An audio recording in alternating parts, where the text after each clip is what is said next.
Hello guys, welcome back to the channel. Last video வந்து நம்ம அந்த ஃபிக்ஸட் ஜியோமெட்ரிக் டர்பைன் அப்புறம் வேரியபிள் ஜியோமெட்ரிக் டர்பைன் பார்த்தோம். டர்போ சார்ஜர், சூப்பர் சார்ஜர் இது ரெண்டும் பார்த்தோம். இது என்ன இது E turbo or electric turbo charger அப்படின்னு யோசிப்பீங்க. E turbo charger or E turbo or electric turbo charger அப்படின்னா இப்போ நம்ம அந்த டர்பைன் பார்த்தோம் இல்லையா? ஸோ ஒரு பேக் போகிறேன். இந்த டர்போ சார்ஜர் பார்த்தோம் இல்லையா? ஸோ இதில் வந்து என்ன ஆகுதுன்னா இது வந்து எக்ஸாஸ்ட் வந்து உங்களுக்கு இது வழியாக ஸ்பின் பண்ணி வெளியே போயிடும். ஸோ இது இன்டர்ன் இது ஃப்ரெஷ் ஏர் எடுத்து இன்ஜினுக்கு கம்ப்ரஸ் பண்ணி கொடுக்கும் இல்லையா? So that is turbo charger. So E turbo charger அப்படின்னா இந்த ஆட்டோமொபைல் மேக்சின் ஏதோ ஒன்று பார்த்து நினைக்கிறேன். அதில் என்ன பண்ணியிருக்காங்கன்னா இப்போ இந்த ஆடி Q7 அதில் வந்து எலக்ட்ரிக் டர்போ சார்ஜர் யூஸ் பண்ணியிருக்காங்க. அதில் எப்படின்னா twins turbo. So that is ஒரு டர்போ இருக்கும், that is variable geometric turbine அந்த மாதிரி இருக்கும். சீரிஸ் கனெக்டடாக ஒரு எலக்ட்ரிக் டர்போ சார்ஜர் கொடுத்துருப்பாங்க. எப்போ உங்களுக்கு பர்ஃபார்மன்ஸ் வேணுமோ அப்போ அந்த எலக்ட்ரிக் டர்போ சார்ஜர் ஒர்க் ஆகும். ஸோ அந்த எலக்ட்ரிக் டர்போ சார்ஜர் எப்படின்றது வந்து நம்ம நெக்ஸ்ட் பார்க்கலாம். ஸோ எலக்ட்ரிக் டர்போ சார்ஜர் வந்து எலக்ட்ரிக்கலி ஆப்ரேட்டட். இப்போது டர்போ சார்ஜர் வந்து எக்ஸாஸ்ட் கேஸஸில் ரன் ஆச்சு. சூப்பர் சார்ஜர் வந்து இன்ஜின் கிராங்கில் கனெக்ட் பண்ணியிருப்போம். ஸோ அந்த பெல்ட்டில் அது ரன் ஆகும். ஸோ இந்த எலக்ட்ரிக் டர்போ சார்ஜர் வந்து இதுக்கு வந்து ஒரு மோட்டர் ஒன்று ஃபிக்ஸ் பண்ணியிருப்பாங்க. இந்த இதில் வந்து இங்கே இது மோட்டர், இது வந்து பவரிங் கொடுத்துருப்பாங்க. அது அந்த இன்ஜின் ஸ்பீடுக்கு ஏற்ற மாதிரி இது பாட்டுக்கு அந்த அந்த ரன்னிங்கில் இருக்கும். ஓகேவா? ஸோ ஹை ஸ்பீடோ லோ ஸ்பீடோ.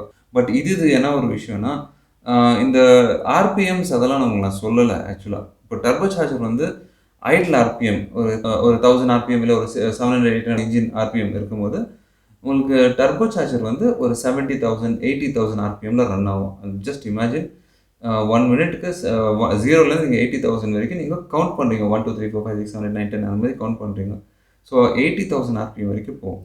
பட் இந்த இன்ஜின்ஸ் ஆர்பிஎம் வந்து உங்களுக்கு 1500 2000 ஏன் உங்களுக்கு வந்து டீசல் இன்ஜின் வந்து 4000 வரைக்கும் நீங்கள் ரைஸ் பண்ணலாம். இமேஜின் பண்ணுங்கள், அந்த டைம் வந்து அந்த அந்த ஆர்பிஎம்மில் எடுக்கும்போது வந்து எக்ஸாஸ்ட் கேஸ் வந்து ஹை ப்ரெஷரில் உங்களுக்கு வந்து டர்பைன் ஸ்பின் பண்ணிட்டு போகும். ஸோ அந்த டைம் வந்து டர்போ சார்ஜர் எவ்வளோ ரன் ஆகுதுன்னா 1.5 லேக்லேருந்து 2.5 லேக் சம்டைம்ஸ் 3 லேக் வரைக்கும் அந்த ஆர்பிஎம் ரேஞ்சஸ் இருக்கும்.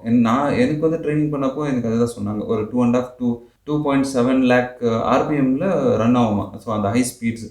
ஸோ அதுதான் டர்போ சார்ஜர் வந்து நீங்கள் காரை ஸ்டார்ட் பண்ணிவிட்டு ஒரு 1 மினிட் நீங்கள் ஐடிலில் விடணும். ஸ்டார்ட் பண்ணிட்டு ரைஸ் பண்ணக்கூடாது, ஐடிலில் விடணும். டீசல் இன்ஜின் எஸ்பெஷலி அது எதுக்காகனா அந்த டர்போ சார்ஜர் வந்து ஸ்டார்ட் பண்ணோன்னா அந்த ஸ்லோவாக என்ன ரன் ஆகுமோ அப்படி தான் இருக்கும். பட் அது வந்து உங்களுக்கு அந்த ஹை ஸ்பீடுக்கு ரீச் ஆகுது தெரியுமா? ஒரு 70,000 80,000 ஆர்பிஎம்க்கு ரீச் ஆகுது தெரியுமா ஐட்லிங்கில்? அந்த ஸ்பீடுக்கு ரீச் ஆகிற வரைக்கும் அந்த ஆயில் சப்ளை வந்து வரணும். ஸோ அதுக்காக தான் டக்குன்னு ஹை ஸ்பீடில் நீங்கள் ரைஸ் பண்ணிட்டீங்கன்னா அந்த ஆர்பிஎம் மேலே போயிடும். ஸோ அதுக்குள்ளே அந்த அந்த ஆயில் சர்க்குலேஷன் வரத்துக்குள்ளே இது ஹை ஸ்பீட் ரன் ஆகிடுச்சுன்னா அங்கே ஷாஃப்டில் இருக்கிற அந்த ஆயில் இருக்குது இல்லையா, அந்த ஆயில் வந்து பர்ன் ஆகிடும். ஸோ அது பர்ன் ஆகிடுச்சுன்னா உங்களுக்கு வந்து டர்போ சார்ஜரோட லைஃப் கம்மியாகும்.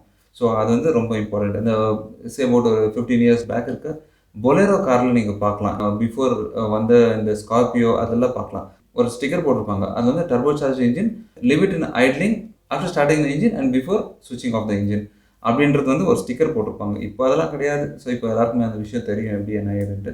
பட் உங்களுக்கு வந்து டர்போ சார்ஜர் லைஃப் நல்லா இருக்கணும் அப்படின்னா இது ஒரு டிப். ஓகேவா? ஸோ நீங்கள் இன்ஜின் ஸ்டார்ட் பண்ணிவிட்டு ரைஸ் பண்ணாமல் அப்படியே ஒரு 40 செகண்ட்ஸ் அட்லீஸ்ட் நீங்கள் ரன்னிங்கில் இன்ஜின் ஐட்லிங் ரன்னிங்கில் விடணும். அதுக்கப்புறம் நீங்கள் மூவ் பண்ணிவிட்டு எடுத்துகிட்டு போகலாம். அந்த வேரியேஷன்ஸில் பாடு ஓடிட்டுருக்கும். எப்போ நீங்கள் வந்து ஸ்டாப் பண்ணுறீங்க, இதெல்லாம் ஸ்டாப் பண்ணி இன்ஜின் ஆஃப் பண்ண போகிறீங்களா அந்த டைம் ஒரு 30 seconds at least 30 to 40 seconds at least நீங்கள் எக்ஸ்லேட்டர் விட்டுட்டு ஒரு 30 to 40 செகண்ட்ஸ் விட்ட பிறகு தான் நீங்கள் இன்ஜின் ஆஃப் பண்ணணும். So that will make the turbocharger life much more better. So அதுதான் ஒரு tip. Okay, let me come back to the electric turbo charger. So இதில் எப்படின்னா ஸோ அந்த மோட்டர் இருக்கு இல்லையா, அந்த இன்ஜினுக்கு ஆர்பிஎம்க்கு ஏற்ற மாதிரி இது வந்து இசிஎம் கண்ட்ரோல்டு அதெல்லாம் அதாக தான் இருக்கும். ஓகேவா? ஸோ அதுக்கு ஏற்ற மாதிரி இது வந்து உங்களுக்கு அந்த ஏர் ப்ரெஷரைஸ் பண்ணி இன்ஜின் கொடுக்கும். ஸோ இதில் வந்து நான் அந்த ஹை டெக்னாலஜி என்ன யூஸ் பண்ணாங்க அதை நான் காமிக்கல. இப்போ மாடர்ன் டெக்னாலஜி வெஹிக்கிள்ஸில் இது கொஞ்சம் ரேர். இது வந்து இன்னும் ஃப்யூச்சரில் வரும். இது என்னென்னா ஒரு ஒரு அடிஷ்னலாக வரும்.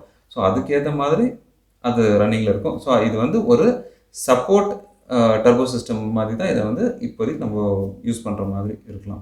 ஸோ அதுதான் அந்த ஆடி Q7 ஒரு ஆர்டிக்கல் நான் படித்தேன். இந்த மெயின் டர்போ சார்ஜர் இருக்குது. அதில் வந்து இதை வந்து பைபாஸ் பண்ணி ஒரு டக்ட் கொடுத்துருப்பாங்க. எப்போ உங்களுக்கு வந்து எக்ஸ்ட்ரா அந்த பூஸ்டெல்லாம் வேணுமோ அந்த டைம் வந்து அந்த அந்த இது வந்து க்ளோஸ் ஆகும். அந்த பைபாஸ் டக்ட் வந்து க்ளோஸ் ஆகிடுச்சுன்னா அப்போ இது ரன் ஆகும். அப்போ தான் இது வந்து உங்களுக்கு அந்த ஃப்ரெஷ் ஏர் எடுத்து எக்ஸ்ட்ரா ப்ரெஷரைஸ் பண்ணி உங்களுக்கு அந்த ஏரை கொடுக்கும். ஸோ அது வந்து much more better performance. Okay, so that's a simple thing about the e-turbocharger or the electric turbocharger. Okay, so this is முடிஞ்சது. So let me go to the next.